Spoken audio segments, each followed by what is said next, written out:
Calorosas saudações, já sabem que em tópicos mais sensíveis, como é o caso, eu nunca faço introduções do ponto de vista mais jocoso ou humorístico para pedir like. Quem quiser colocar está à vontade em subscrever o canal, partilhem e essas coisas já sabem, mas desta vez não fazemos a piada inicial.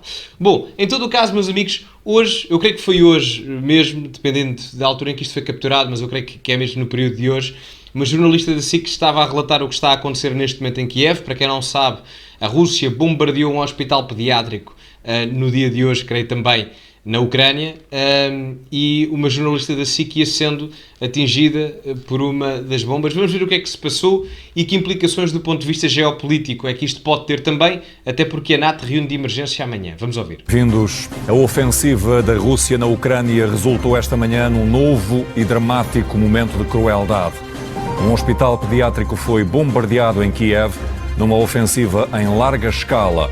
Atenção, só um pormenor, é que isto pode ser facilmente não, mas considerado porque crime de guerra, não é? Porque as pessoas poderão perguntar ou dizer a guerra por si só é um crime.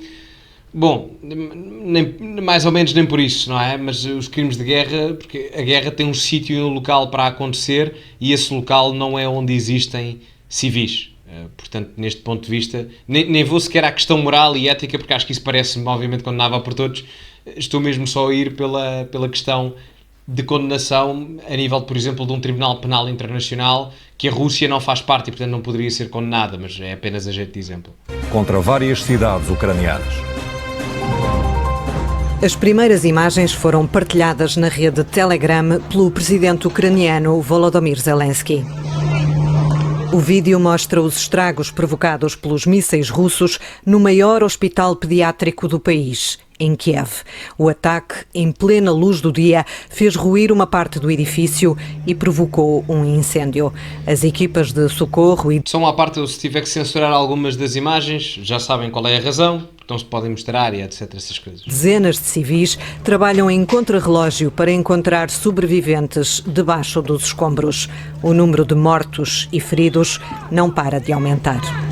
Ora, a primeira questão aqui a analisar, além da questão da óbvia condenação relativamente ao ataque da Rússia, é perceber o que é que irá sair da reunião da manhã da NATO. Ponto importante. A NATO, para ativar o artigo 5º, necessitava que um país da NATO, e o artigo 5º diz basicamente que em caso de algum país membro da NATO ser invadido ou ser atacado, todos os outros 29, 30 membros da NATO irão ajudar esse mesmo país numa contraofensiva ao país que invadiu esse mesmo país membro da NATO. Ora, a problemática aqui é que a Ucrânia, embora a sua óbvia proximidade ocidental, nomeadamente do seu lado ocidental territorial ucraniano à União Europeia e à NATO, não é um membro da NATO. Portanto, não sei o que é que vai acontecer aqui. Não sei se, do ponto de vista financeiro internacional, a NATO decidirá aplicar mais sanções através da União Europeia à própria Rússia, se bem que isso tem um outcome prejudicial também para a Rússia, mas também para a Europa, e é importante não esquecer isso, até porque foi criada ao longo das últimas décadas uma dependência por parte dos europeus no gás russo significativamente grande, que agora está a ser paga. A Europa deixou de, por exemplo, comprar gás diretamente à Rússia para comprar à Índia, só que o problema é que a Índia não produz gás. Quem produz era a Rússia e a Índia comprava esse mesmo gás à Rússia e, portanto, a Europa acabava por comprar o mesmo gás que era produzido na Rússia, mas a um preço superior à Índia. Portanto, o que é que isto irá implicar? Não é? Porque no mercado e no mercado internacional multilateral há uma interdependência económica, aqui sim, entre o vendedor e o comprador de recursos e bens e serviços. Ora, se um é prejudicado, o outro também o será. A mesma coisa acontece nos benefícios. Se ambos ganham, numa situação de prejudício num, o outro também está prejudicado. Enfim.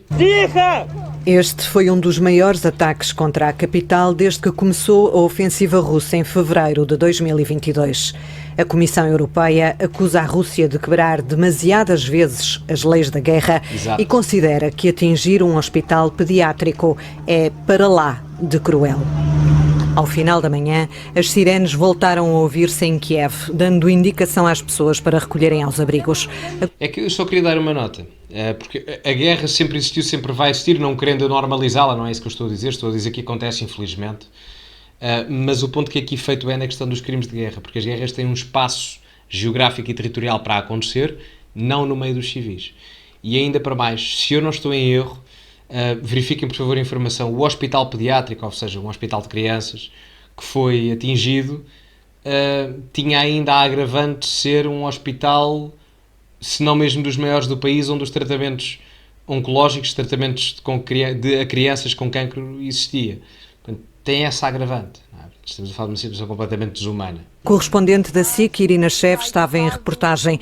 Isto é o momento da explosão. Isto aqui podia ter corrido muito a mal, porque nós vamos ouvir mesmo a explosão e ouve-se muito bem. Quando se ouviu uma nova explosão na capital ucraniana. Os civis começaram a afastar um pouco os civis, como acabei de vos dizer há pouco, soou a sirene de novo e por isso, não sei se ouviram, mas voltou-se. Reparem, é que ela está, obviamente, ela está completamente abananada, não é? Eu e acho que qualquer pessoa estaria, reparem, atrás dela parecem ser militares, não é? Pelo menos estão assim fardados, e eles próprios estão, não em pânico, porque eles tendem a manter a calma, mas se repararem, enfim, muito complicado. Voltou-se a ouvir a explosão. É este o cenário agora e por isso também me vou refugiar. Volodymyr Zelensky diz que a Rússia não pode alegar que não sabe onde caem os mísseis e deve ser responsabilizada por todos os crimes que comete. Atenção aqui um pormenor. Em primeiro lugar, é preciso averiguar de onde vieram os mísseis. Isto porquê? A Rússia, mas obviamente que isto, enfim, eu estou a falar mediante aquilo que está a acontecer agora e eu não tendo acesso a todas as informações possíveis. A Ucrânia acusa, neste caso Volodymyr Zelensky acusa a Rússia de atacar, provavelmente será. A Rússia nega os ataques, ponto importante.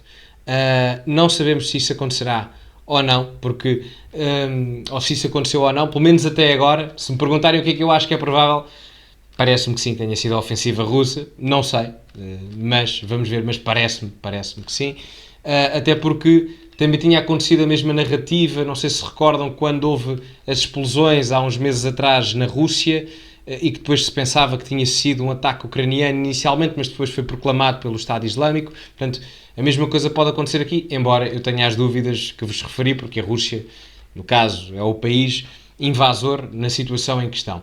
Portanto, vamos ver o desenrolar e é importante que fiquem clarificadas as provas para comprovar que a Rússia efetivamente foi quem proclamou, ou neste caso quem proclamou não, mas quem efetuou e executou o ataque em questão, porque isto é um crime de guerra do mais vil que existe.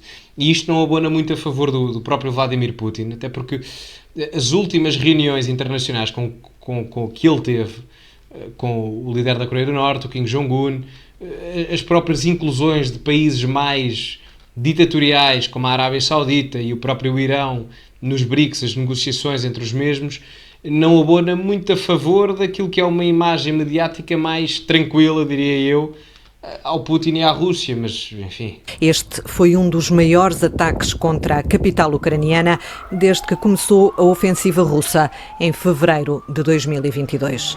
O ministro russo da Defesa diz que os estragos em Kiev, nomeadamente no hospital pediátrico, foram provocados pelas defesas aéreas ucranianas. Além de Kiev, outras 4 cidades foram atingidas por 40 mísseis que destruíram edifícios habitacionais e infraestruturas e provocaram dezenas de mortos e feridos. Bom, portanto era isto. Acho que não há mais a dizer. Eu acho que, enfim, dos vários ataques, acho que este até agora foi o pior, pelo menos de um ponto de vista ético e moral. Vocês sabem que eu não gosto do Zelensky, não é? Não o conheço pessoalmente, eu não gosto dele no sentido presidencial.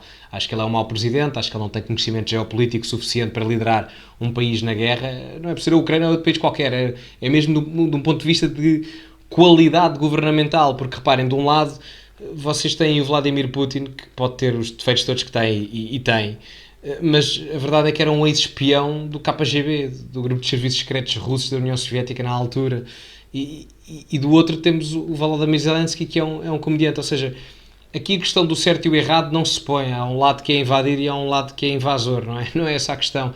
A questão aqui é a qualidade, não é? Porque para combatermos um bom vilão, entre aspas, um vilão que tem qualidade a ser vilão, se quiserem colocar isto de uma forma completamente dicotómica, é preciso que o herói tenha qualidade semelhante ao superior, senão parece-me complicado, não é? parece-me complicado. Mas isto é mais uma crítica ao Zelensky do que propriamente à Ucrânia, não é? Acho que a questão entra mais por aí, de um ponto de vista pessoal meu.